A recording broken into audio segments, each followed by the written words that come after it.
అధ్యాయము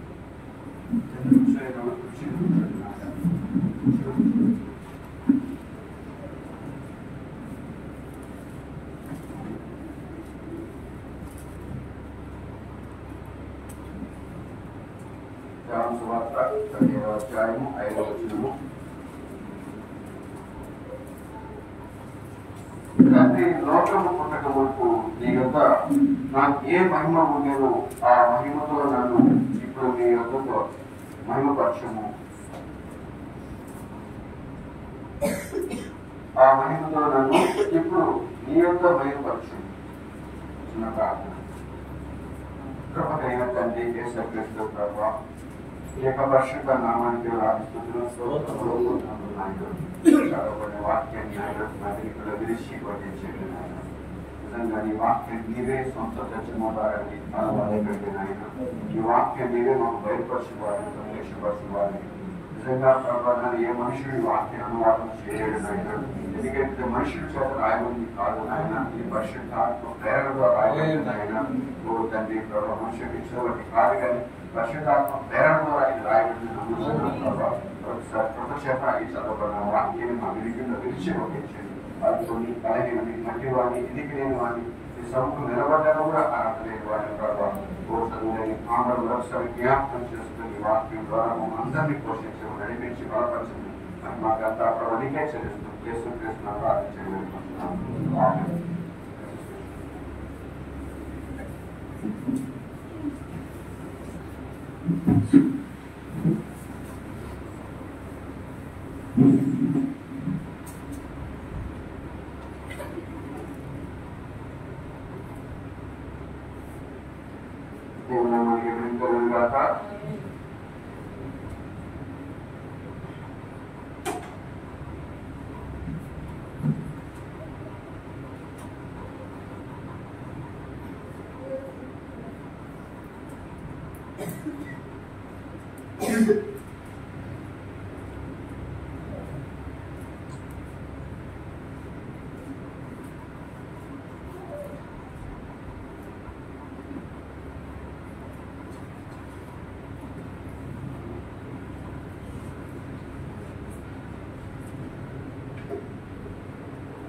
నిజంగా దేవుడు మనకి గొప్ప భయపాటును అనుగ్రహం చేసి ఉన్నాడు. ఆయన భయపాటుతో కూడిన వాక్యం మనకి ఇస్తూ ఉన్నాడు. ఆయన నిజమైన దేవుడు ఈ కాలంలో మనకి బయలుపాటు లేకుండా ప్రత్యక్షత లేకుండా మనం ఎక్కబాటుకు వెళ్ళలేము. మన నిజంగా బయలుపాటు ద్వారానే ప్రత్యక్షత ద్వారానే దేవుడు మనల్ని ఆ నిత్యత్వంలోనికి మనం అనుభవింపజేసే దేవుడై ఉన్నాడు. ఆయన మన నిజంగా మనం ఎక్కడి నుంచి వచ్చామో తిరిగి మనము అక్కడికి వెళ్ళడానికి మనకు బయలుపాటు కావాల్సి ఉన్నది, ప్రత్యక్షత కావాల్సి ఉన్నది. బయలుపాటు ప్రత్యక్షత లేకుండా మనం ఎంత మాత్రము కూడా దేవుడారా మనము ఆ నిత్యత్వాన్ని మనం పొందుకోలేము. బయలుపాటు అనగా దేవుడారా వాక్యము తెలుసుకోవడం కాదు కానీ మన నిజంగా వాక్యం తెలుసుకోవడం ఎంత ప్రాముఖ్యమో, మన నిజంగా ఆ వాక్యాన్ని ధ్యానించడం ఎంత ప్రాముఖ్యమో ఆ వాక్య ప్రకారంగా జీవించడం కూడా అంతే ప్రాముఖ్యమైనది. మన నిజంగా ఏ వ్యక్తి అయితే బయలుపాటు పొందుకున్నాడో, ఏ వ్యక్తి అయితే ప్రత్యక్షత పొందుకున్నాడో, మన నిజంగా దేవుడారా ఆ వ్యక్తిని మనం ఎలా కనుగొనగలమంటే అతని క్రియల ద్వారా, మరి అతని జీవితంలో కనబరిచే ఆ క్రియల ద్వారా అతను కనుగొనవచ్చు. ఆమె దేవునామానికి మేము కలుగుతుంది కాక. మన నిజం ప్రేమ దేవుడారా మరి చివరి కాలంలో ప్రవక్త ద్వారా దేవుడు మనకి మరి కాలంలో వర్తమానాన్ని తీసుకుని వచ్చి ఉన్నాడు. మరి ఆ వర్తమానం యొక్క బయలుపాటులో దేవుడు మన నిజంగా మరి తన పరిశుద్ధాత్మ ద్వారా మనకి ఆయన బయలుపరుచుకుంటూ ఉన్నాడు. మన నిజంగా బయలుపాటు మనకి ఎవరు కలిపి మేము దేవుడారా ప్రత్యక్షత మనకి ఎవరు కానీ మరి పరిశుద్ధాత్మే మనకు ఆ బయలుపాటు ఇవ్వాలి, ఆ ప్రత్యక్షత ఇవ్వాలి. మన నిజంగా పరిశుద్ధాత్మ మనకు ఆ బయలుపాటు ఇవ్వకపోతే మన నిజంగా మనం ఎంత మాత్రం ఆ బయలుపాటు పొందుకోలేము. అందుకని పరిశుద్ధాత్మ మనకు ఆ బయలుపాటు ఇవ్వాలి. దేవునామానికి మేము కలుగును గాక. అయితే దేవుడారా పరిశుద్ధాత్ముడు మనకు ఆ బయలుపాటు ఇవ్వాలి అంటే మన నిజంగా మన పరిశుద్ధాత్మ కలిగి ఉండాలి. మన పరిశుద్ధాత్మ కలిగి లేకుండా దేవుడు వాక్య బయలుపోవటం మనం పొందుకోలేము. అయితే పరిశుద్ధాత్మ మనం ఎలా పొందుకోగలము అంటే దేవుడారా, దేవుడు వాక్యాన్ని మనం ఎప్పుడైతే నెరవేర్చుచున్నామో, మన నిజంగా దేవుడు వాక్యాన్ని మనం ఎప్పుడైతే దేవుడారా ఆసక్తి వ్యక్తపరుచుచున్నామో, అప్పుడు దేవుడు నిజంగా దేవుడారా ఆయన మన విశ్వాసాన్ని కనుగొని మన నిజంగా ఆయన మనకి ఏం చేస్తున్నట్ట తన పరిశుద్ధాత్మ ముద్ర మనకు కలిగిస్తూ ఉన్నాడు. ఆమె దేవుడు మనకి మేము కలుగురు కాక. మన నిజం దేవుడు ఈ రోజు మనము వాక్యాన్ని అందరము ప్రేమిస్తూ ఉంటాము. వాక్యాన్ని అందరము కూడా మన నిజంగా ప్రేమించే వారిని. అయితే దేవుడు వాక్యాన్ని మనం ప్రేమించడం కాదు కానీ నిజంగా వాక్యం మనకి ఎవరు దేవుడే. అయితే దేవుడు మనం ప్రేమించడం కాదు కానీ దేవుడు నిన్ను కూడా ప్రేమించాలి. దేవుడు మనకి మేము కలుగురు కాక. అందుకనే దేవుడు అబ్రహాము నిజముగా మరి దేవుడు ఎప్పుడైతే అబ్రహాముకు వాగ్దానం చేసినాడు, అబ్రహామా నీ స్వదేశాన్ని విడిచిపెట్టుగా నీ అన్నదమ్ములను నీ యొక్క బంధుమిత్రులను అంతా విడిచిపెట్టేసి నేను చెప్పిన దేశానికి రమ్మని చెప్పినప్పుడు దేవుడు మరి నిజంగా అబ్రహాము మరి ఏదైతే దేవుడు చెప్పి ఉన్నాడో ఆ విధంగా అబ్రహాము ముందుకు కొనసాగాడు. అయితే దేవుడారా అబ్రహామునంట దేవుడు పరీక్షించాడు. దేవుడారా మరి అతనికి సున్నతి చేయబడ్డానికి మన నిజంగా సున్నతి అనగా ఏమిటో కాదు పరిశుద్ధాత్మ ఉన్నది. మరి నిజంగా సున్నతి ఎవరికి చేయబడుతుందంటే దేవుడారా దేవుడు నిన్ను ప్రేమించినట్లయితే, దేవుడు నిజంగా నీ విశ్వాసాన్ని నీ యొక్క గౌరవించినట్లయితే ఆయన నీకు సున్నతిని ముద్ర వేస్తూ ఉన్నాడు. దేవుడు మనకి మేము కలుగును కాక. అలాగే ఈ రోజు దేవుడారా దేవుడు వాక్య ప్రకారం మనం జీవిస్తున్నప్పుడు, దేవుడు వాక్య ప్రకారం నడుస్తూ ఉన్నప్పుడు మన నిజంగా దేవుడు ఏం చేస్తాడంటే నేను గమనిస్తూ ఉంటాడు. ఎందుకంటే ఆయన వాక్యాన్ని విని తన ఆజ్ఞను గైకొని తన ప్రకారంగా నువ్వు జీవిస్తున్నావు కనుక నిజంగా దేవుడు ఏం చేస్తున్నాడు నీకు ముద్ర వేస్తూ ఉన్నాడంట. హల్లెలూయా. దేవుడు మనకి మేము కలుగును కాక. ఎప్పుడైతే పరిశుద్ధాత్మ ముద్రను కలిగి ఉన్నామో అప్పుడు దేవుడారా దేవుడు వాక్య ప్రత్యక్షత అనుగ్రహించబడుతూ ఉంటుంది. దేవుడికి వాక్య బయలుపాటు అనుగ్రహించబడుతుంది. అయితే నువ్వు ఏమై ఉన్నావో, ఏమి కలిగి ఉన్నావో, ఎక్కడి నుంచి వచ్చావో, ఏమి కాబోతున్నావో, తిరిగి ఎక్కడికి వెళ్ళబోతున్నావో ప్రతిదీ కూడా పరిశుద్ధాత్మ నీకు బయలుపరుచుకుంటూ ఉంటాడు. కానీ దేవుడు మనకి మేము కలుగును కాక.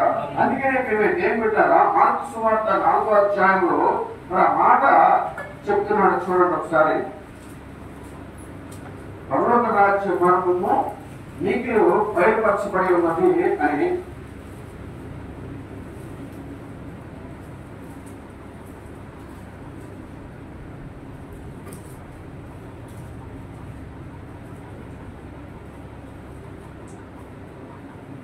చూసారా?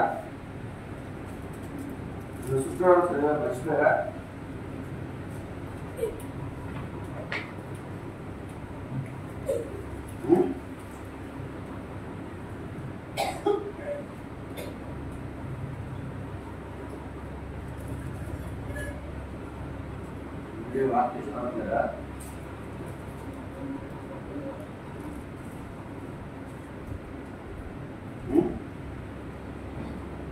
అందుకు ఆయన దేవుని రాజ్య మర్మము తెలుసుకొనుట మీకు అనుగ్రహించబడి ఉన్నది.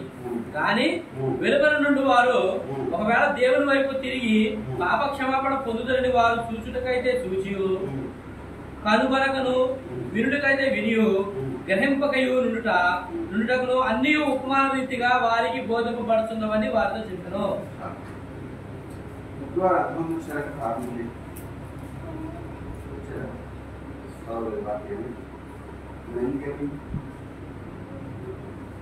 మన భక్తి జీవితమే ఎంతవరకు ముందుకు అర్థమవుతుంది. ఇంటికి బైబిల్ ఎంతమంది చేస్తున్నారు వాక్యం తర్వాత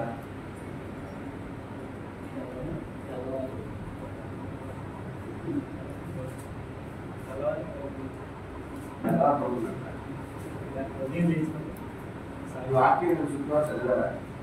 ఇప్పుడు ఎందుకు చదవలేదు? ఇంటికి వైపు తీసేదా? ఈ వాక్యం చదివారా?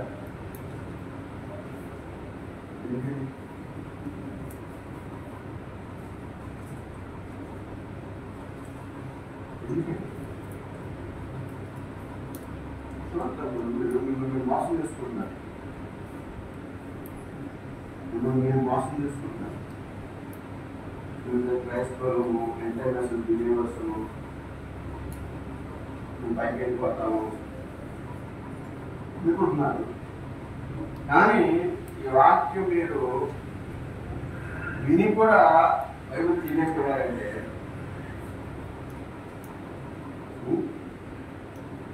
విని కూడా మీరు బైబిల్ తీయలేకపోయారంటే మీరు ఏమి చేస్తున్నారు? ఎంతమంది వర్తమానం చదువుతున్నారు?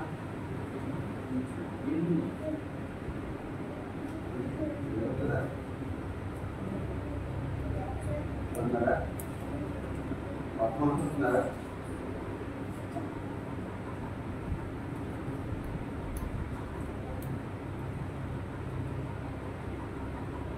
చూడండి, వర్తమానం చదవకుండా, బైబిల్ చదవకుండా, ప్రార్థన చేయకుండా మీరు కూర్చోడం వల్ల ఏమవుతాయంటే అర్థమైన మాట వస్తుంది.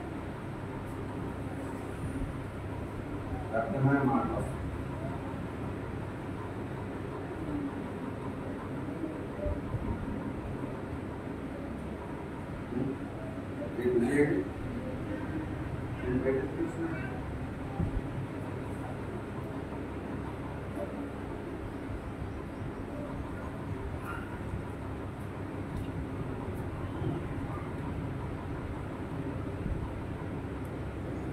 ఏదైనా కానీ దేవుళ్ళారా జ్ఞాపకం చేసుకోండి, వాక్యం చదవకుండా, వర్తమానం చదవకుండా, బైబిల్ చదవకుండా, ప్రార్థన చేయకుండా మీరు ఏ విధంగా దేవుడి రాజ్యానికి వెళ్దాం అనుకుంటున్నారు? పల్లవ రాజ్యానికి.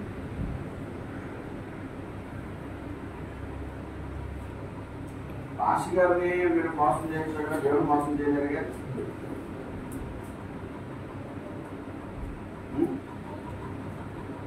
అట్లీస్ట్ మీరు ఇక్కడ ఏ వాక్యం విన్నారో ఆ వాక్యాన్ని ఇంటికి మీరు ధ్యానించండి. మన సహోదరుడు అడుగుతున్నారు, 2 సార్లు పట్టబడిందా బండ అని అడుగుతున్నారు.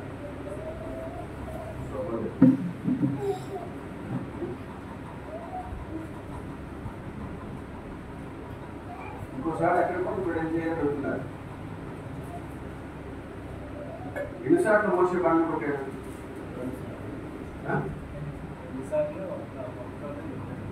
2 సార్లు ఒకసారి కొట్టాడు. ఇంకోసారి కాడ పట్టదా?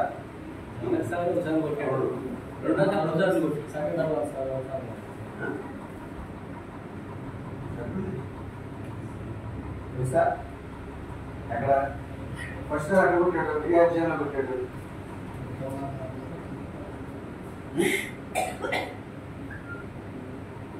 ఫస్ట్సారి ఏ అధ్యాయంలో కొట్టాడు? ఎక్కడ కొట్టాడు? రెండోసారి ఏ అధ్యాయంలో ఎక్కడ కొట్టాడు?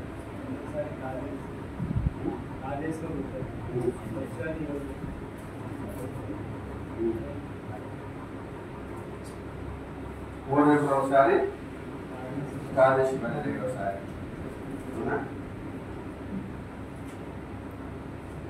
ఎందుకంటే మేము ఏం పెట్టారా జ్ఞాపకం ఉంచుకోండి, బైబిల్ చదవండి ఇంటికెళ్ళాక.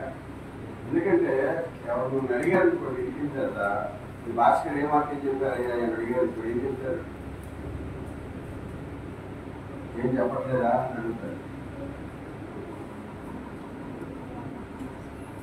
ఏం వాక్యం చెప్తారు మీరు? మనం ఏం చేస్తాం తెలుసా? మనకి తెలివితేటలు ఎలా ఉంటుంది సార్?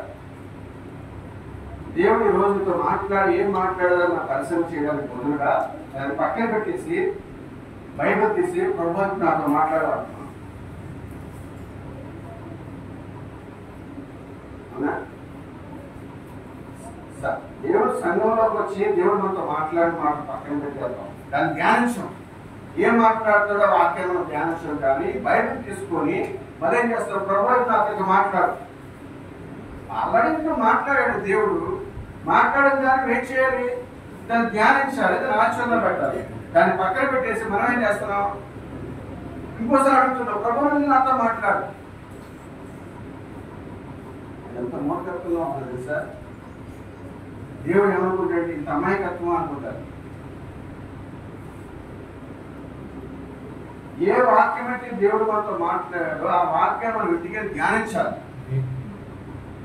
ఆ వాక్యాన్ని మనం ఏం చేయాలి? మన జీవితంలో ఆచరణలో పెట్టాలి. ఏ వాక్యం అయితే బోధించబడుతుందో ఆ వాక్యం దానికి సారాంశం ఏంటి? అసలు ఉద్దేశం ఏమిటి, అది నా జీవితానికి ఏ విధంగా ఉపయోగపడుతుంది అన్న ఆలోచన నీకు రావాలి. ఆ వాక్యం వింటున్నప్పుడు అప్పుడు ఇంటికి వెళ్ళిపోతే నెంబర్ వేసుకోవాలి.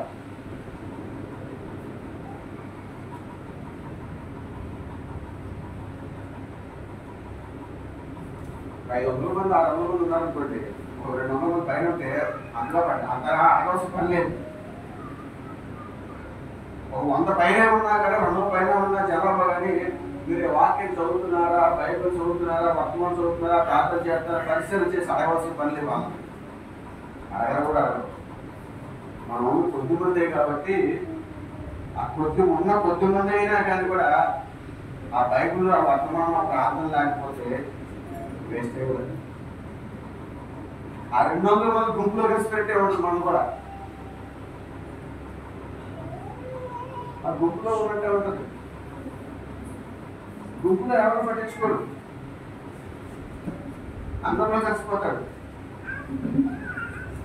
కానీ మనం అందరిలో కలిసే విధంగా ఉండకూడదు, మనం ప్రత్యేకంగా ఉండాలి.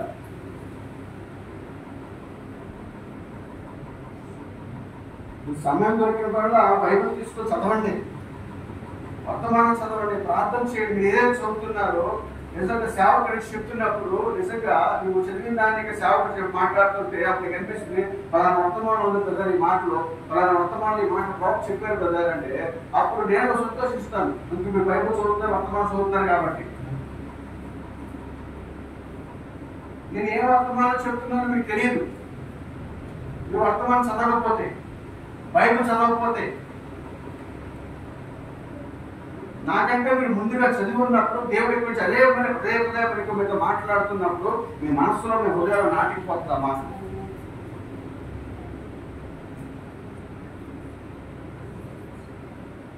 అందుకే పౌలు గారు ఇక్కడ మాట చెప్తున్నాడు. చూడండి ఒకసారి ఎబ్రిల్ రాసిన పత్రిక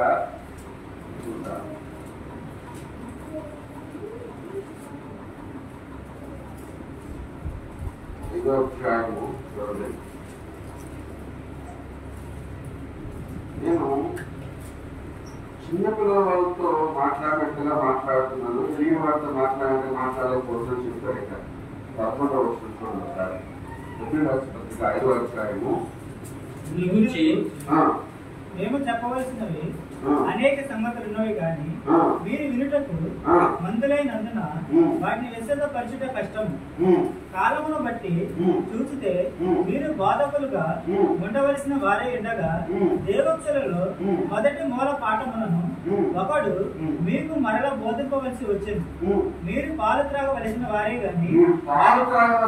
గాని బలమైన ఆహారము తినగలవారు కాదు. మరియు పాలు త్రాగు ప్రతి వాడు శిశువే కనుక నీతి వాక్య విషయంలో అనుభవం లేనివాడే ఉన్నాడు. వయసు వచ్చిన వారు అభ్యాసము చేత మేలు కీడులను వివేచించుటకు సాధకము చేయబడిన జ్ఞానేంద్రియములు కలిగి ఉన్నారు. కనుక బలమైన ఆహారం వారికే తగును. ఎంత పేదగా స్పష్టంగా చెప్తుంది. ఇంకా మీరు పాలు తాగే పసివాడుగానే ఉన్నారు. బలమైన ఆహారాన్ని పౌలు గారు మీకు ఇవ్వాలని కోరుకుంటున్నాడు. ఆయన బలమైన ఆహారం మీకు ఇవ్వాలని కోరుకుంటున్నప్పటికీ కూడా బలమైన ఆహారాన్ని అందించలేకపోతున్నాడట. ఎందుకంటే మేము దేవుడు బలమైన ఆహారం ఎవరికంటే ఎదిగిన వారికి. మనం ఇంకా కూడా ఏం చేస్తున్నాం, మూల పాఠాలు నేర్చుకుంటున్నాం. బైబిల్ చదవండి, వర్తమానం చదవండి, ప్రార్థన చేయండి, ముసలము ముచ్చట్లు వద్దు, నిజంగా మనం అన్ని అలా జీవించకూడదు, ఇలా జీవించకూడదు, ఈ మాత్రమే మనం చెప్పుకుంటూ ఉన్నాం. కానీ బలమైన ఆహారం తెలియకపోతున్నాం. వాళ్ళలాగా వీళ్ళలాగా వాళ్ళలాగా వీళ్ళలాగా ఇలా మాట్లాడుకుంటూనే సరిపోతుంది. కానీ మన జీవితంలో వాటిని మనం విసర్జించి బలమైన ఆహారం తినడానికి ముందుకు వెళ్ళలేకపోతున్నాం. అందుకని ఏమన్నాడు, పాలు తాగు ప్రతి వాడు శిశువే కనుక నీతి వాక్య విషయంలో అనుభవం లేని వాడై ఉన్నాడు. వయసు వచ్చిన వాడు అభ్యాసము చేత మేలు కీడు వివేచించుటకు సాధకము చేయబడిన జ్ఞానేంద్రియములు కలిగి ఉన్నారు. కనుక బలమైన ఆహారం వారికే తగుతుంది. అసలు ఎందుకు దేవుడు బలమైన ఆహారం తినలేకపోతున్నారు? ఎందుకు బలమైన ఆహారాన్ని తినలేకపోతున్నారంటే చూడండి, కొరింథీయులకు రాసిన పత్రికలో ఒకటి 1 కొరింథీ 3వ అధ్యాయం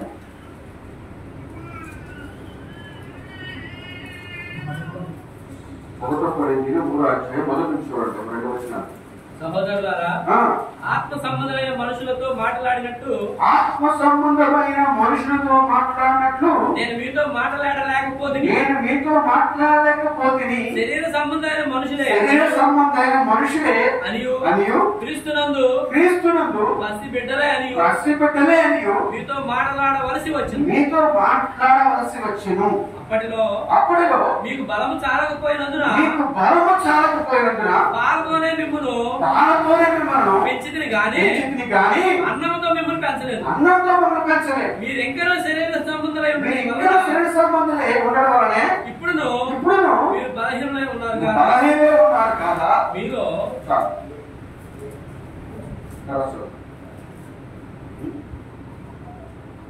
మీరు ఇంకా బలహీనలై ఉన్నారు. నిజం ప్రియమైతే పెట్టారా? పౌలు గారు తేటగా ఎందుకు చెప్తున్నాడు? మీరు ఇంకా పసిపిల్లలై ఉన్నారు. పసిపిల్లలు అంటే శరీర సంబంధులు అంటున్నాడు ఆయన, ఆత్మ సంబంధులు కాదు. ఆత్మ సంబంధంతో మాట్లాడితే నేను మాట్లాడలేకపోతున్నాడు. ఎందుకంటే దేవుడారా వాళ్ళు ఏముంది అంటే ఇక్కడ ఎందుకు శరీర సంబంధులు అంటున్నాడు, ఆత్మ సంబంధులు కాదు ఎందుకు అంటున్నాడు అంటే దేవుడారా నిజంగా శరీర సంబంధంలో ఏముంది అంటే ఇక్కడ 3వ వచనంలో మీలో అసూయయు కలహమును ఉండగా మీరు శరీర సంబంధులే మనుష్య రీతిగా నడుచుకున్న వారు కారా? మీరు మనుషుల రీతిగా నడుచుకుంటున్నారు. ఆత్మ సంబంధమైన వారు ఎవరు నడుచుకోవట్లేదు. నిజమైన దేవుడారా ఇది ఈ సంఘంలోనే కాదు కానీ ప్రతి సంఘంలో కూడా ఇలాగే జరుగుతున్నది. ప్రతి సంఘంలో కూడా ఇలాగే ఉన్నారు. ఎందుకు అంటే దేవుడారా మనం ఉన్న వాతావరణం అది. మనం ఏ వాతావరణంలో ఉన్నామంటే లౌకికలో ఉన్నాం. లౌకిక సంఘ కాలంలో ఉన్నాం. లౌకిక సంఘ కాలం ఏంటిది? బుద్ధిది, దిక్కుమాలది, దరిద్రది, దిగంబరది. ధనవృద్ధి చేసుకుని నాకు ఏ పొదువులని చెప్పుకుంటూ ఉన్నది. నాకు అన్నీ తెలుసు.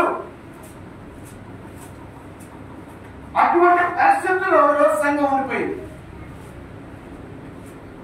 అందుకే దేవుడు అన్ని సంఘాల వల్ల మన సంఘం ఉండకూడదు. ఈ నవోదయ సంఘ కాలంలో ఉన్న అన్ని సంఘాలలో కూడా నిజమైన పరిస్థితి అలాగే ఉన్నది. ప్రతి సంఘంలో కూడా ప్రతి విశ్వాసం కూడా చల్లారిపోయిన జీవితం, చప్పబడిపోయిన జీవితం, శక్తి లేని జీవితం. పైకి భక్తి గల వారే జీవిస్తున్నారు కానీ శక్తి లేని వారిగా ఉన్నారు. దేవుని శక్తిని ఆశ్రయించిన ప్రజలు కూడా ఉన్నారు. వాళ్ళు లోకరీతిగానే ప్రవర్తిస్తున్నారు, లోకరీతిగా ఆలోచన చేస్తున్నారు, లోకరీతిగానే వారు నడుచుకుంటూ ఉన్నారు కానీ ఆత్మ సంబంధం వ్యక్తిగా వారు నడుచుకోవడం లేదు. మన చివరి కాలంలో ఉన్నాము, ఎత్తబడే సమీపంలో ఉన్నాము, మన దేహానికి మార్పు జరిగే కాలంలో ఉన్నాము. అయితే మరి ప్రార్థనలో గడపాలి, వాక్యము ధ్యానం కావాలి, వర్తమానంలో చదవాలి, పరిశుద్ధ ఐక్యతలో మనం నడిపించబడాలి అని ఆలోచన మనకి రావట్లేదు. అసలు ఏమై ఉన్నామో, ఎక్కడికి వెళ్ళబోతున్నామో, ఏ స్థితిలో ఉండబోతున్నామో, ఏమి కలిగి ఉండబోతున్నామో, దేవుడి పట్ల కలిగి ఉన్న ఆలోచన ఏమిటి, అసలు పట్ల దేవుడి కలిగిన సంకల్పం ఏంటని ఈ ఆలోచన మర్చిపోయి శరీర సంబంధంగా ప్రవర్తిస్తూ ఉన్నాం. మనుషు రీతిగా నడుచుకుంటున్నాము కానీ ఆత్మ రీతిగా నడుచుకోవట్లేదు. దేవుడు ఆత్మ నడిపించబడలేదు. అందుకనే ఏమంటున్నాడంటే దేవుడు ఆత్మ చంద్రానికి నడిపించబడుతున్నారు. వారు నా కుమారుడు అంటున్నారు. ఆత్మ లేని వాడు నా వాడు కాదు. అందుకే కొరింథీ సంఘంతో మాట్లాడుతున్నాడు, మీరు ఇంకా పసిపిల్లలే, శరీర సంబంధులే. కానీ ఎఫెసు సంఘంతో మాట్లాడలేదు ఆయన. ఎఫెసు వారు పరిశుద్ధులు, పరిశుద్ధ ఆత్మ కలిగిన వారు, ప్రత్యేకించబడిన వారు వాళ్ళు. అందుకని వారికి అనేక మర్మములు చెప్తున్నాడు. ఎఫెసు సంఘానికి, కొరింథీ సంఘానికి ఏమో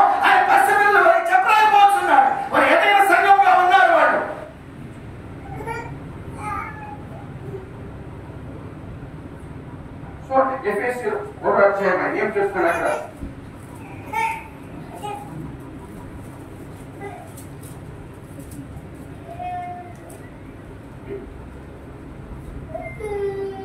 మొదటిగా చదవండి. దేవుని చిత్తము వలన క్రీస్తు యేసు అపోస్తుడైన పౌలు ఎఫెసులోనున్న పరిశుద్ధులను క్రీస్తు యేసునందు విశ్వాసులైన వారికి శుభమని చెప్పి వ్రాయినది. చూడండి ఏమంటున్నారు? ఎఫెసులో ఉన్న పరిశుద్ధులను క్రీస్తు యేసునందు విశ్వాసులైన వారికి శుభమని చెప్పి వ్రాయినది. శుభమని చెప్పి రాయినది. మన తండ్రి అయిన దేవుని నుండి ప్రభువైన యేసుక్రీస్తు నుండి మీకు కృపయు సమాధానంలో కలుగును గాక. మన ప్రభువైన యేసుక్రీస్తు యొక్క తండ్రి యొక్క దేవుడు స్తుతింపబడును గాక. ఆయన క్రీస్తునందు పరలోక విషయములలో ఆత్మ సంబంధమైన ప్రతి ఆశీర్వాదమును మనకు అనుగ్రహించను. ఏమంటాడు? మన ప్రభువైన యేసుక్రీస్తు యొక్క తండ్రి యొక్క దేవుడు స్తుతించబడును గాక. ఆయన క్రీస్తునందు పరలోక విషయంలో ఆత్మ సంబంధ ప్రతి ఆశీర్వాదము మనకు అనుగ్రహించాడు. ప్రతి ఆశీర్వాదం మనకు అనుగ్రహించబడి ఉన్నది. ఎవరితో చెప్తున్నాడు ఈ విషయాన్ని? ఎఫెసు సంఘంలోకి చెప్తూ ఉన్నాడు ఆయన.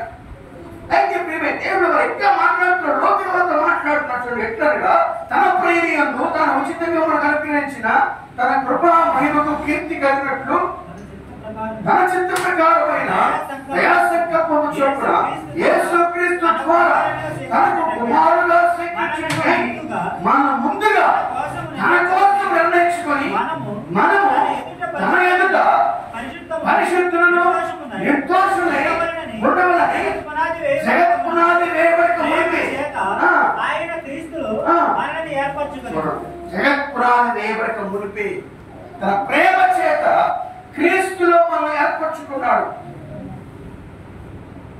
నిజం ప్రేమ దేవుడారా, దేవుని ఆలోచన మనకి మరి ఆయన ఎవరితో మాట్లాడుతున్నారు? పరిశుద్ధ ఆత్మ కలిగిన వారితో మాట్లాడుతున్నాడు. పరిశుద్ధులతో మాట్లాడుతున్నాడు. ప్రత్యేకించబడిన వారితో మాట్లాడుతున్నాడు. అలాగే ఎఫెసు సంఘంతో మాట్లాడేట్టుగా తొలి సంఘంతో మాట్లాడలేకపోతున్నాడు ఆయన. చూడండి దేవుడారా, అసలు మనం ఎవరు మాట్లాడి జగత్ పునాది వేయబడక మునిపే క్రీస్తులో తన ప్రేమ చేత ముందుగా నిర్ణయించుకున్నాడంట ఆయన. మనం అనుకుంటున్నాం మనం ఇప్పుడు వారు అనుకుంటున్నాం, కానీ మనం ఇప్పుడు వారు కాదు. పదే పదే దేవుడు మనతో మాట్లాడుతున్నప్పుడు నిజమే దేవుడు మనమే చేస్తున్నాడు. ఈ లోక రీతిగానే మనం నడుచుకుంటున్నాం. ఈ లోక సంబంధం వాటితోనే మనం పోల్చుకుంటున్నాం. ఈ లోక సంబంధం వాటితోనే మనం జీవిస్తున్నాం. కానీ ఒక స్టెప్ మనం ముందుకు వేయకపోతున్నాం. ఆత్మీయతలో ఒక అడుగు ముందుకు వేయకపోతున్నాం. విశ్వాసంలో ఒక అడుగు ముందుకు వేయకపోతున్నాం. మన నిజంగా ప్రేమలో ఒక అడుగు ముందుకు వేయకపోతున్నాం. మనం ఎక్కడ ఉన్నామో అక్కడే ఉండిపోతున్నాం. కానీ మన భక్తిలో ముందుకు వెళ్ళలేకపోతున్నాం. మన విశ్వాసంలో ముందుకు వెళ్ళలేకపోతున్నాం. ఓర్పులో ముందుకు వెళ్ళలేకపోతున్నాం. సహనంలో ముందుకు వెళ్ళలేకపోతున్నాం. నిజ ప్రేమే దేవుడారా, దేవునికి బయలుపాటించినప్పుడు, నీ దేవునికి వాక్య ప్రత్యక్షించినప్పుడు నువ్వు దినదినము ఆత్మీయతలో భక్తిలో నువ్వు ఎంతగా ఎదుగుతూ ఉండాలి. కానీ మనమేమన్నా అంటే దినదినం ఏమవుతున్నాం? తగ్గిపోతున్నాం. మన ఆత్మీయత తగ్గిపోతుంది. మన ప్రార్థనా జీవితం తగ్గిపోతుంది. మన వాక్యపు ధ్యానం తగ్గిపోతూ ఉంది. మన బైబిల్ ధ్యానం తగ్గిపోతూ ఉంది. మన కుటుంబ ఆరాధన తగ్గిపోతుంది. కానీ దేవుడు మన నుంచి ధ్యాస చెప్పలేదు. దేవుడు మన నిజంగా ఆయన ఆలోచన వేరు, ఆయన సంకల్పం వేరు, ఆయన ఉద్దేశం వేరు, ఆయన చిత్తం వేరు. మన పట్ల ఉన్న ప్రణాళిక వేరు.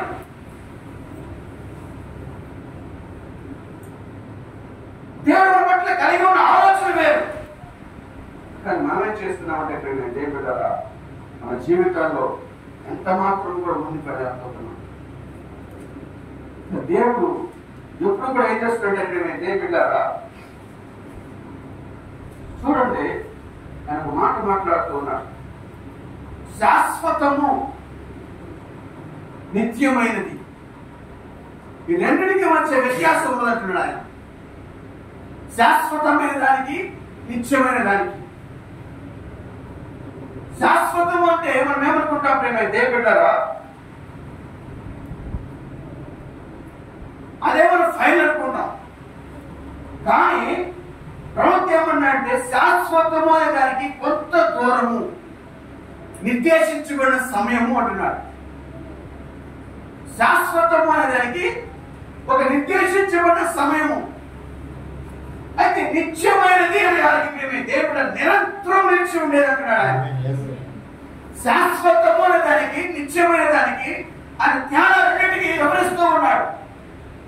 శాశ్వతమైన దేవుడు కొంత దూరం నిర్దేశించబడిన ఒక సమయము, కానీ నిత్యమైనది ఉన్నది అది నిరంతరము.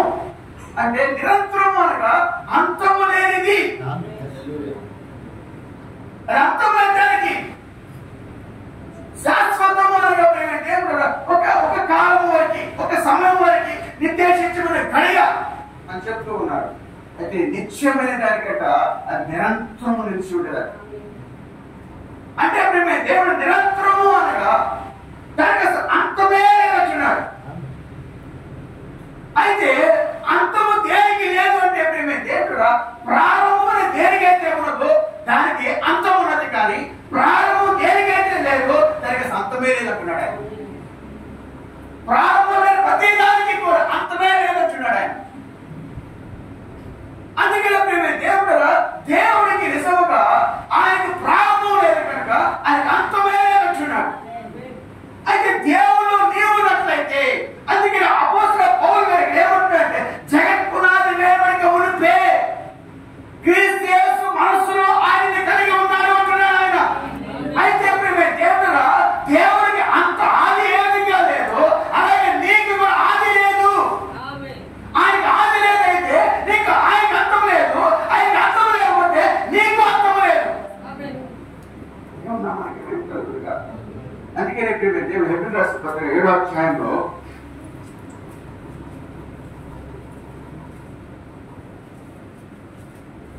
మొదటి 2 వచనాలు చూడండి.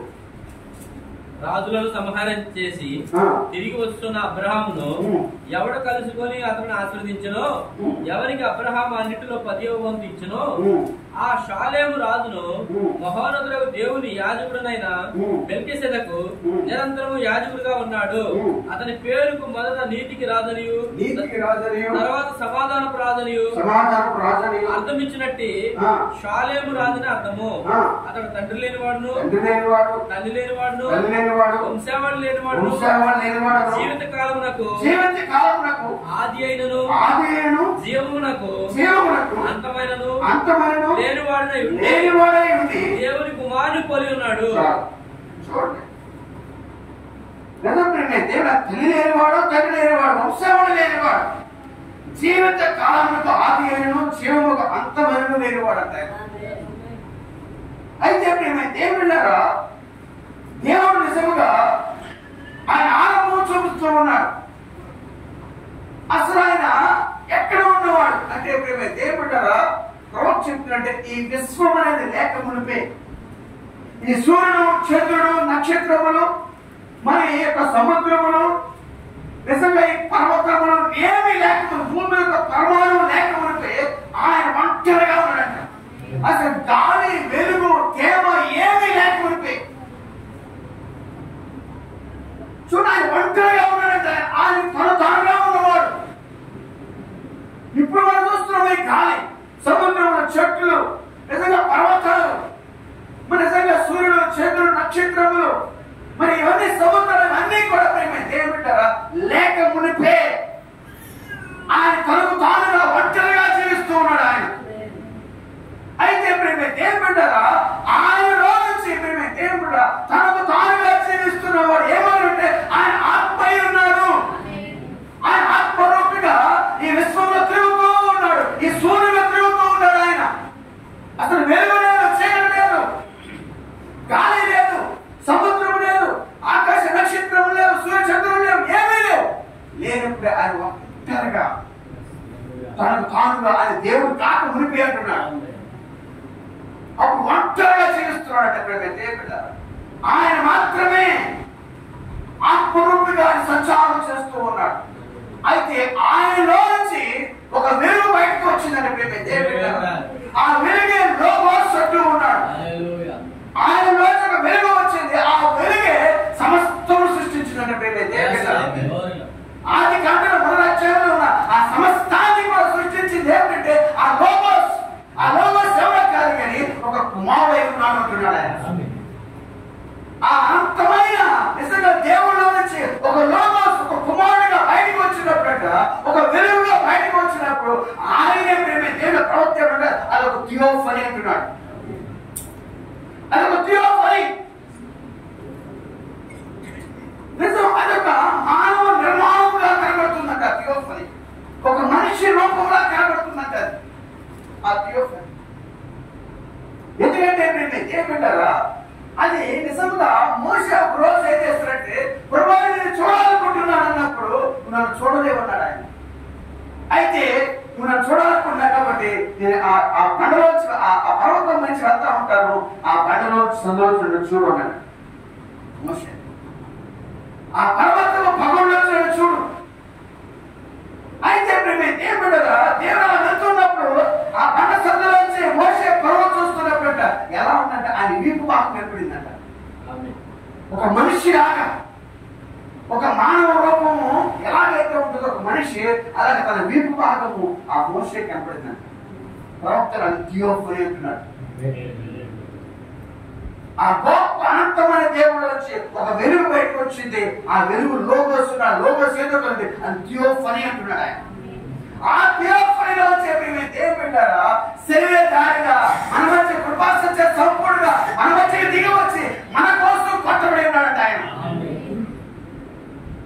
ఆ థియోఫనీ కనిపించింది, కనపడకుండా ఉండగలదు. కానీ దానిలోంచి ఒక మానవ దేహాన్ని తీసుకొచ్చాడు దేవుడు. అందుకే దేవుడారా తండ్రిని ఎవరో చూడలేరు, చూసినాడు బ్రతకలేడు. అయితే ఆయన భయపరిచిన వాడు ఎవరంటే కుమారుడై ఉన్నాడు. తండ్రిని భయపరిచిన వాడు అద్వితీయ కుమారుడు మాత్రమే.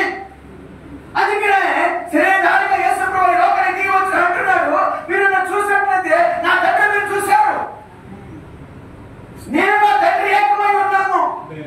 ఈ క్రియ నాది కాదు, నా తండ్రి క్రియ, నేను చేస్తున్న క్రియ నాది కాదు, ఈ జీవితం నాది కాదు. మీరు నన్ను నమ్మకపోయినా పాదాకి నా తండ్రి క్రియ చూసి మీరు నన్ను నమ్మని అంటాడు ఆయన. అందుకే యేసు ప్రభువు ఏమన్నాడంటే, తండ్రి నాకు ఏదైతే బయలుపరిచి ఉన్నాడో దాన్నే మీతో మాట్లాడుతున్నాను. తండ్రి నాకు ఏదైతే బోధించాడు అదే మీకు చెప్తున్నాను. నేను దాన్ని మీకు చెప్పడం లేదు, వేరే దాన్ని మీకు బోధించడం లేదు. తండ్రి ఏదైతే నాకు బోధించి ఉన్నాడో, తండ్రి నాకు ఏదైతే బయలుపరిచి ఉన్నాడో దాన్నే నేను చేస్తున్నాను కానీ వేరే దాన్ని చేయటం లేదు. శిష్యులు అడుగుతున్నారు, ప్రభువా మరి తండ్రి నాకు చూపించలేదు అడుగుతున్నాడు. ఇంతగా నాతో జీవిస్తున్నా తండ్రి మీరు చూడలేదా? నాకు నన్ను చూస్తే నా తండ్రిని చూస్తున్నట్లే నేను నా తండ్రి ఏకమై ఉన్నాను. ఆ అదృశ్యమైన దేవుడు ఆత్మరూపిగా ఉన్న దేవుడు శరీరాలుగా ఉన్న యేసుక్రీస్తుని వాసం చేస్తున్నాడు ఆయన. దేవుడు మనకి కాక నిజప్రేమ దేవుడు ఇశ్రాయేలు నడిపించిన ఆ అగ్నిస్తంభం, ఆ మేఘస్తంభమే యేసు ప్రభువు శ్రీధారిగా దిగి వచ్చాడు ఆయన ప్రకాశించే సంపూర్ణంగా. అయితే ఆయన మరణించిన తర్వాత మూడవ దిన పునరుత్థానం తిరిగి వచ్చిన తర్వాత పరిశుద్ధాత్ముడుగా వారి మధ్య ప్రత్యక్షమైన ఆయన పెంతెకొస్తే ముందున ఆ మేడ గదిలో కూర్చున్న 120 మందిలో కూడా ఆ పరిశుద్ధాత్మ అగ్ని 4 కూడా దిగి వచ్చిందంట. నిజం ప్రేమ దేవుడారా. అందుకనే మనం ఏం చేస్తున్నామంటే ప్రేమ దేవుడారు ఎక్కడి నుంచి వచ్చామంటే ఆ అనంతమైన దేవుళ్ళ నుంచి వచ్చేవాళ్ళం.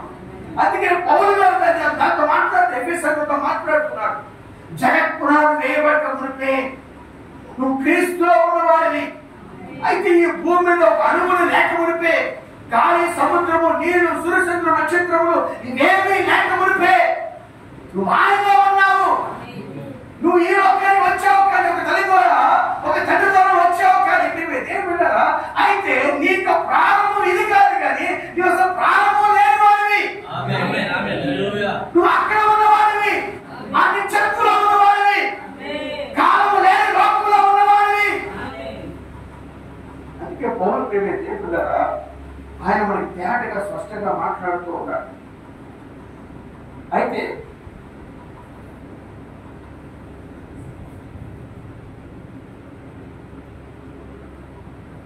ఈ రోజు మనం ఏం చేస్తున్నామంట అది మర్చిపోయి అదంతా కూడా ప్రేమ దేవుడారా నువ్వు ఎక్కడ ఉన్నావో అది మర్చిపోయావు. నువ్వు ఆత్మీయ బతిమడికి వచ్చినట్టున్నాడు ఆయన. నువ్వెక్కడి నుంచి వచ్చావో నీకు తెలియదు, నువ్వెక్కడికి వెళ్తున్నావో నీకు తెలియదు. అయితే నువ్వు ఎక్కడికి వెళ్తున్నావో ఎక్కడి నుంచి వచ్చావో తెలుసుకోవాలి అంటే యేసుక్రీస్తు వారి కలవరలో ఆయన ఏదైతే మన కోసం బలియాగమై ఉన్నాడో, నిజంగా ఆయన ఏదైతే గాయపరచబడిందో శరీరము, ఆ శరీరంలో వచ్చిన రక్తంలో వచ్చిన ఆత్మ, ఆ ఆత్మ ఈరోజు నీలోకి వచ్చినప్పుడు అప్పుడు నిజంగా నీకు బయలుపాటు వస్తున్నది, అప్పుడు నీకు ప్రత్యక్షం వస్తున్నది. అసలు నువ్వు ఏమై ఉన్నావో, ఎక్కడి నుంచి వచ్చావో, నువ్వు తిరిగి ఎక్కడికి వెళ్ళబోతున్నావో ఆ బయలుపాటు, ఆ ప్రత్యక్షం ఎవరిస్తుందంటే క్రీస్తులో ఉన్న ఆత్మ నీలోకి వచ్చినప్పుడు ఆ బయలుపాటు, ఆ ప్రత్యక్షాన్ని చేస్తున్నాడు ఆయన. కానీ నువ్వేం చేస్తూ ఆత్మీయ చూడండి, ప్రవక్త మాట చెప్తున్నాడు. అందువలన ఈ ఆత్మీయ మతమరుపు ప్రజలను ఆవరించినప్పుడు వారు బహు నీచమైన స్థితికి దిగజారిపోతారని. ఎప్పుడైతే ఏం పెట్టారని ఆత్మీయ మతమరుపును కోల్పోయావు, దేవుడి పట్ల చేసిన కార్యాన్ని మర్చిపోయావు. అయితే మనం ఏం చేస్తున్నామంట, పాపపు జీవితంలోకి వెళ్ళిపోతూ ఉన్నాం. నీ యొక్క గమ్యం తెలియనప్పుడు, నీ యొక్క గమ్య స్థానంలో తెలియనప్పుడు ఏం చదువుతున్నామంట, నీచమైన స్థితిలోకి చేరదాటిపోతున్నాం. ఆ స్థితిలో మనం ఇప్పుడు ఉన్నాం. ఎలాగ మనం నిజంగా నీచమైన స్థితిలోకి వెళ్ళిపోతున్నామంటే మేమైతే పెట్టారా, లోకంతో మిళితమైపోతున్నాం, లోక సంబంధంలో ప్రవర్తిస్తున్నాం, లోక సంబంధంలో నడుచుకుంటున్నాం, లోక సంబంధంలో జీవిస్తూ ఉన్నాం. ఎందుకంటే దేవుడారా మనకంటూ నిజంగా మన సొంత ఆలోచనలు, మన సొంత తలంపులు, మన సొంత ఉద్దేశాలు ఏం చేస్తున్నాయంట, మన లోకానుసారంగా ప్రవర్తింప చేస్తూ ఉన్నాయి, లోకస్తుల వల్ల మన ప్రవర్తింప చేస్తున్నాయి. అయితే దేవుడు క్రీస్తు యేసు నాయకత్వం దగ్గరికి వచ్చినప్పుడు, ఆయన పరిశుద్ధాత్మ సన్నిధికి వచ్చినప్పుడు, ఆయన పరిశుద్ధాత్మ నాయకత్వం దగ్గరికి వచ్చినప్పుడు పరిశుద్ధాత్ముడికి గైడ్ చేస్తూ ఉన్నాడు. ఆయనకు నాయకుడిగా ఉన్నప్పుడు, ఆయనకు ప్రభువుగా ఉన్నప్పుడు, ఆయనకు ఏకగా ఉన్నప్పుడు, ఆయనకు సమస్తముగా ఉన్నప్పుడు ఆయన నడిపిస్తూ ఉంటాడు. ఆయనకు బోధిస్తూ ఉంటాడు. ఆయన అందరికీ బోధనగా ఉండి ప్రతి ఆలోచన, ప్రతి తలపు, ప్రతి ఉద్దేశము ఆయనకు బోధిస్తూ చెప్తూ నడిపిస్తూ ఉంటాడు ఆయన. కానీ దేవుడారా మన ఆత్మీయ మధ్యవర్తిలోకి వెళ్ళిపోయినప్పుడు నీచాగ్రీచిన స్థితిలోకి వెళ్ళిపోతున్నాం, పాపంలోకి వెళ్ళిపోతున్నాం, పాపం జీవితాన్ని జీవిస్తూ ఉన్నాం. అందుకనే ఎప్పుడైనా దేవుడారా ప్రవక్త ఏమన్నాడంటే చూడండి, ఇక్కడ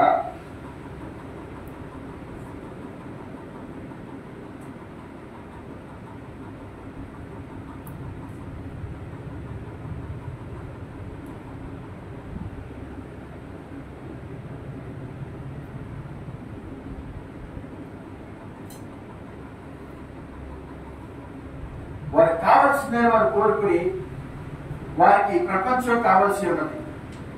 క్రైస్తవులు మాత్రము చెప్పుకొచ్చున్నారు, కానీ ఈ ప్రపంచము తీరులో జీవించుతున్నారు.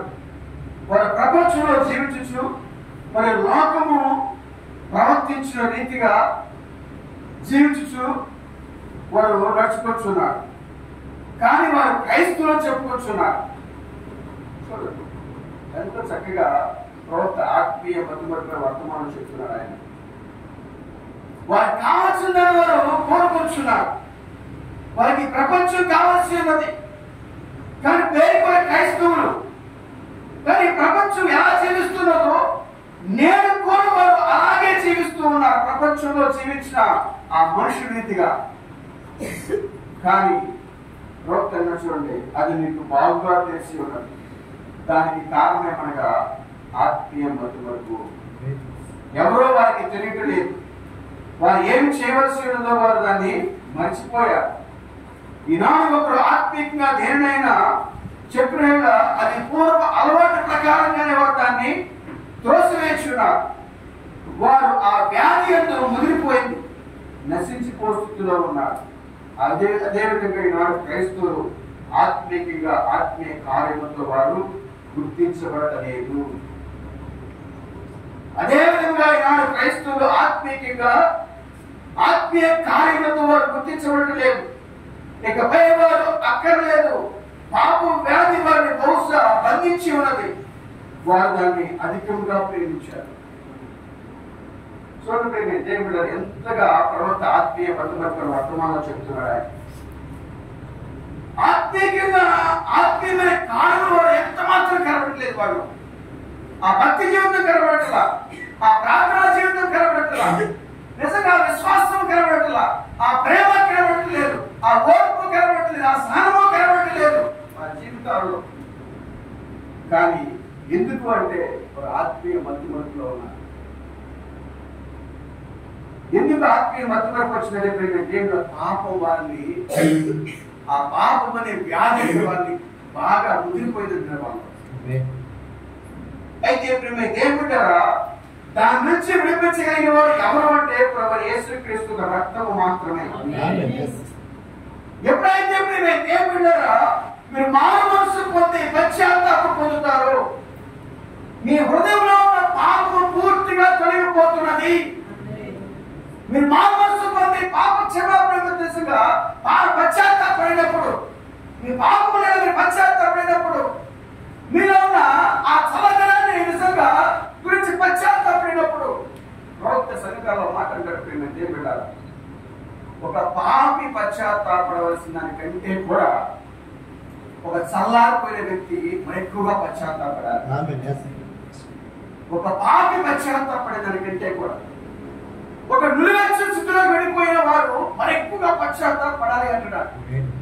ఎందుకంటే దేవుడారా ఈరోజు క్రైస్తవులు ఎందుకు పశ్చాత్తాపడాలి? క్రైస్తవులే కదా, వారు లోపల నుంచి వచ్చిన వారే కదా, ఎందుకు పశ్చాత్తాపడాలి అంటే దేవుడారా నిజముగా లోకంలో ఉన్న పాపి కంటే కూడా ఎక్కువ పశ్చాత్తాపడాలి అంటున్నాడు. వాళ్ళు ఆత్మీయ వాతావరణం తగ్గిపోయింది, ఆత్మీయ వాతావరణంలో తగ్గిపోయింది.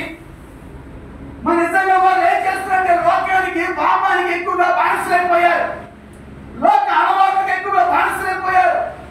లోక సంబంధమైన ప్రపంచానికి నిజంగా ప్రపంచంలో ఏం చేస్తున్నారో వారు అదే చేయాలని కోరుకుంటున్నారు. ప్రపంచంలో ఉన్న వ్యక్తులు వల్లే వారు ఉండాలని కోరుకుంటున్నారు. కానీ వారు ప్రత్యేకమైన వ్యక్తులను మర్చిపోయారు, వారు ప్రత్యేకమైన జీవితాన్ని జీవించాలని మర్చిపోయారు, ఒక ప్రత్యేకమైన అడవిని కలిగి ఉండాలని మర్చిపోయారు, ఒక ప్రత్యేకమైన వ్యక్తిగా ఉండాలని మర్చిపోయారు.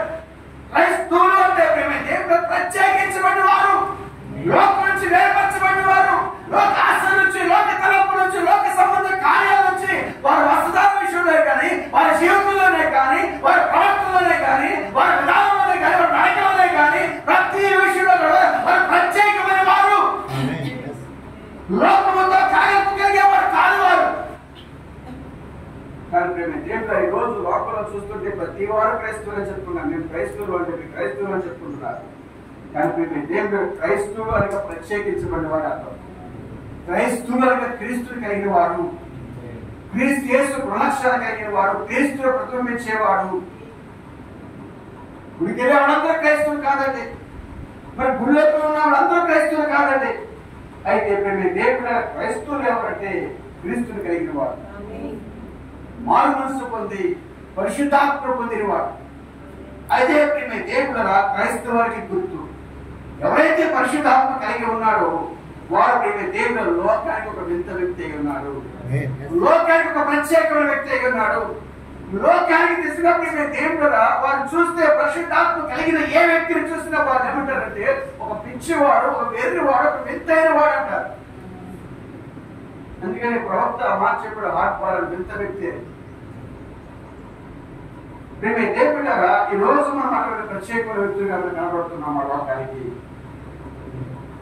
కానీ లోకానికి మనం కనబడట్లా, లోకానికి మనం ప్రత్యేకమైన కనబడట్లా, లోకానికి నిజంగా మనము ప్రత్యేకమైన స్థితిలో మనం కనబడలేదు. కాబట్టి దేవుడారా మనమే చేస్తున్నాం, లోకస్తులే కనబడుతున్నాం, లోకంలో ఉన్నవారి వల్లే కనబడుతున్నాం, లోకంలో ఉన్న వారి వల్లే ప్రవర్తిస్తున్నాం. కానీ క్రైస్తవులుగా మనం కనబడలేదు.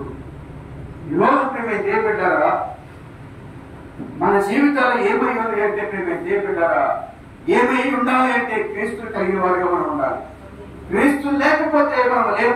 దేవుడారా ఈరోజు చూడండి ఆయన ఏమంటున్నాడు, అందువల్ల ఈ ఆత్మీయ మతమరుపు ప్రజలు ఆవరించినప్పుడు వారు బహు నీచమైన స్థితిలో దిగజారిపోదు. ఇప్పుడు మనం ఆ స్థితిలో చూస్తున్నాం. ఎక్కడో ఒక దగ్గర నువ్వు కనబడవలసి ఉన్నది, నీ జీవితము కనబడవలసి ఉన్నది. ఈ రాత్రి నీవు ఎక్కడ గుర్తించబడుచున్నావు? నీవు క్రీస్తులో గుర్తించబడుచున్నావా? నీవు మధ్యలో ఉండకు వీలు లేదు. నీవు రక్షణ పొందిన వ్యక్తిగా నువ్వు ఉండవలసి ఉన్నావు, లేదా రక్షణ పొందిన వ్యక్తిగా ఉండవలసి ఉన్నావు. నీవు ఒక పరిశుద్ధుడిగా ఉండవలను, లేక ఒక పాపిగా ఉండవలను. ఆ విధంగా దేవుడి పట్ల ఆత్మీయ వాంఛ ఎంత ఉన్నది అని మనం అర్థమవుతుంది. చూడండి ఎంత చక్కగా చెప్తున్నావు. క్రీస్తు గుర్తించబడవలసిన ఉన్నావు, క్రీస్తుతో నువ్వు గుర్తించబడవలసిన వాడవై ఉన్నావు. నువ్వు మధ్యలో ఉండరాదు, లేక ఒక రక్షణ పొందిన వ్యక్తిగా ఉండాలి, రక్షణ లేని వ్యక్తిగా ఉండాలి. నిజంగా ఒక పాపిగా ఉండాలి, ఒక పరిశుద్ధుడిగా ఉండాలి. ఒక మధ్యగా నురుగచ్చే స్థితిలో ఉండవద్దు. ఎందుకంటే నువ్వు ఉంటే మేమైతే చల్లగానే ఉండు, వెచ్చగానే ఉండు. నురుగచ్చే స్థితిలో ఉండమా, క్రైస్తవులుగానే ఉండు, లోకంలో అన్యుడిగానే ఉండు. కానీ మధ్యలో ఒక క్రైస్తవుడు, ఒక కాలు క్రైస్తవులోను, ఒక కాలు అన్యత్వంలోను ఏమాడు ఉంటే దేవుడు నా నోట్లో ముందు వేస్తానంటున్నాడు ఆయన. దేవుడు మనకి ఏం కలగాక రోజు ప్రేమ దేవుడారా మనం ఎలా ఉండాలి దేవుడు నిజంగా మనం నిర్ణయించాడో ఆ స్థితిలోకి మనం వచ్చినప్పుడు ప్రేమ దేవుడారా దేవుడు నిశ్చయంగా మన జీవితంలో గొప్పగా మనం వాడుకునే దేవుడై ఉన్నాడు. దాని ప్రేమ దేవుడారా మనలో ఆ పరిశుద్ధత లేదు, మనలో ఆ పవిత్రత లేదు. ఎందుకంటే దేవుడు పరిశుద్ధుడై ఉన్నాడు. ప్రేమ దేవుడారా ఆయన పరిశుద్ధులు కనుక మనలో కూడా పరిశుద్ధులుగా ఉండాలని ఆయన కోరుకుంటున్నాడు. నిజముగా మనలో ఆ పరిశుద్ధత లేదు, మనలో ఆ పవిత్రత లేదు.